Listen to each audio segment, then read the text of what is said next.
पंडित महोदय को अपने अंतिम उत्तर का तात्पर्य बताओ।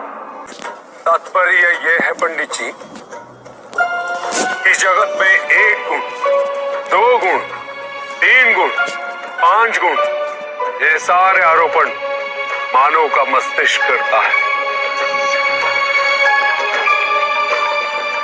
अन्यथा जगत तो ब्रह्म माया है और ये सारे गुण भी माया मात्र है। सब कुछ निर्गुण है मेरे महादेव की भांति।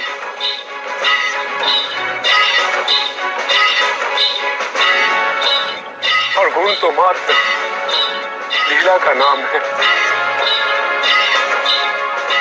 साधु साधु साधु साधु। किंतु प्रभु, ऐसा कोई ज्ञान तो इस संसार में है ही नहीं।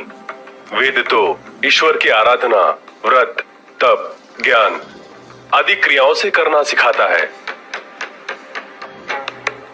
तो फिर निर्गुण वाली बात सत्य कैसे हो सकती है? वेद में ही सारा ज्ञान है पंडित महोदय। वेद का सही अर्थघटन करना इस समय संभव नहीं।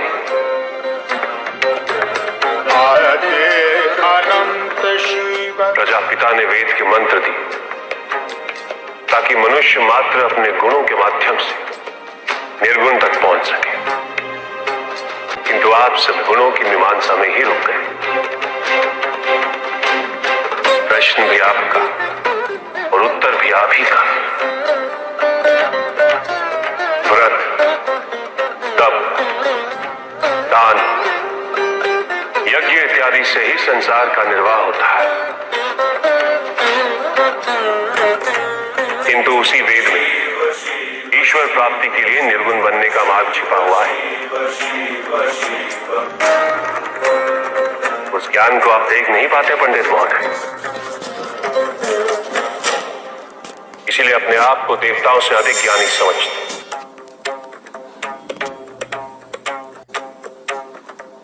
पंडित महोदय, ज्ञान का भ्रम अज्ञानता का प्रथम लक्षण है।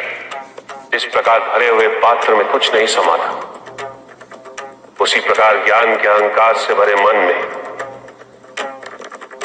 अधिक ज्ञान नहीं समाता। अवश्य ऋषि कश्यप। जहां प्रश्न नहीं वहां जिज्ञासा नहीं, और जहां जिज्ञासा नहीं होती वहां ज्ञान की वृद्धि नहीं हो सकती। निसंकोच होकर पूछिए। प्रभु, आप तो कालोपरी हैं, सर्वज्ञ हैं, त्रिकालदर्शी हैं। चारों ओर ये जो अज्ञान का अंधकार फैल रहा है, उसमें ज्ञान का मूल अर्थ कहीं ना कहीं खोता जा रहा।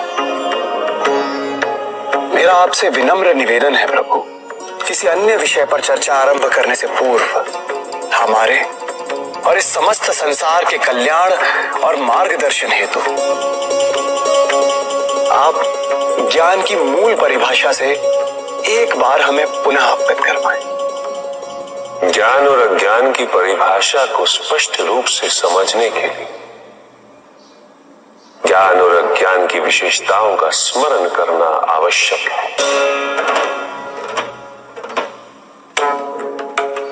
जिसके कारण स्वार्थ, विनाश, क्रूरता, अशांति और भय में वृद्धि हो,